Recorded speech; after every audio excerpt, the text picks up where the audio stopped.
Roughly 252 million years ago, the Earth suffered a near-total collapse of life. It was the end of the Permian period and the beginning of a new and uncertain chapter. This catastrophe, now called the Permian-Triassic extinction event, or the Great Dying, was the worst mass extinction our planet has ever known. Over 90% of all marine species and about 70% of land animals vanished within a short geological span. Causes were complex. Massive volcanic eruptions in what is now Siberia released trillions of tons of carbon dioxide and methane into the atmosphere. Temperatures soared.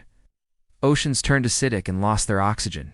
Rain stopped falling. Forests died, and with them, the ecosystems they supported.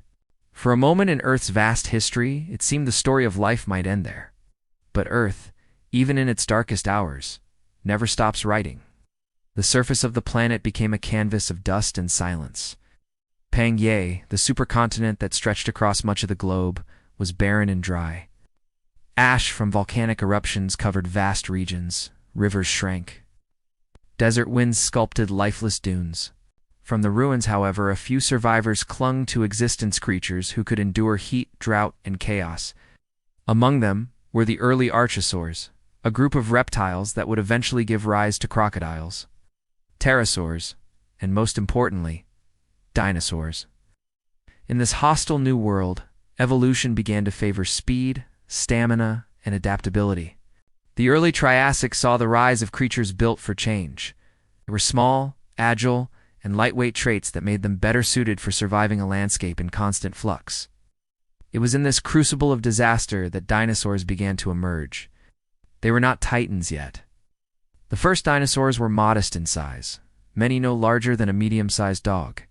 One of the earliest known was Eiraptor, a bipedal predator from what is now South America. The slender frame, long tail, and sharp teeth, Eiraptor was fast and opportunistic. It likely hunted small animals and insects, using its agility to navigate the sparse forests and dry riverbeds.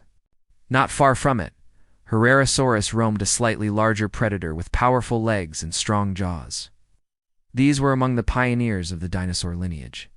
What separated dinosaurs from their reptilian relatives was not just their speed or teeth. It was their structure.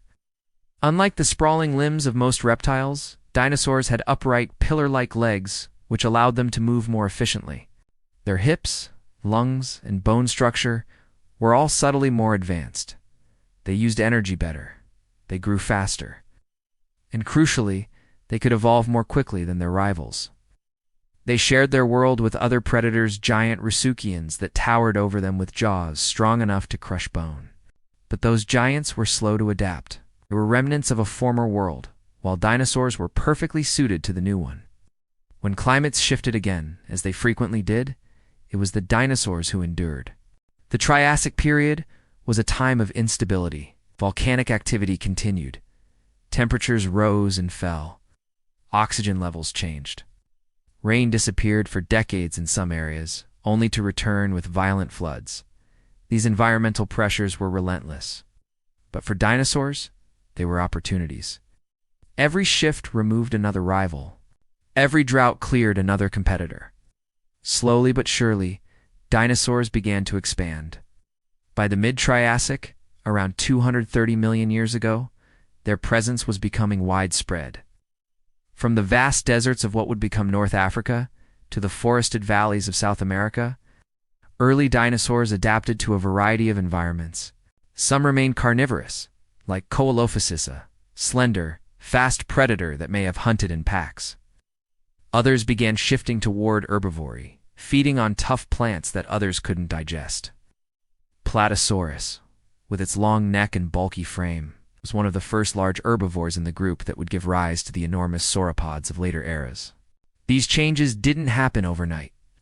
Dinosaurs evolved over millions of years, their bodies subtly adjusting to the pressures of their surroundings. But what makes their story remarkable is that they were never meant to dominate. They simply refused to die. Their success was not a result of aggression or intelligence, but of endurance. They were survivors first, conquerors later. The end of the Triassic brought another wave of extinction.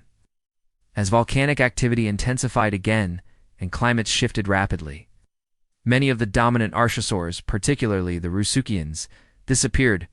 This cleared the stage for the next chapter, With fewer competitors, the dinosaurs began to diversify rapidly. They were no longer confined to specific regions or niches.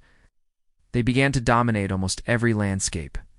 By the early Jurassic period, roughly 201 million years ago, the age of dinosaurs had truly begun. New forms emerged, some small and quick, others massive and lumbering.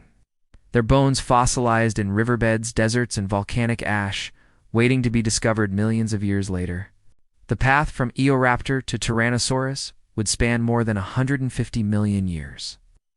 But the foundation was already laid. What began in ash and silence had become a dynasty. The early dinosaurs were not the giants that would come later, but they were the blueprint.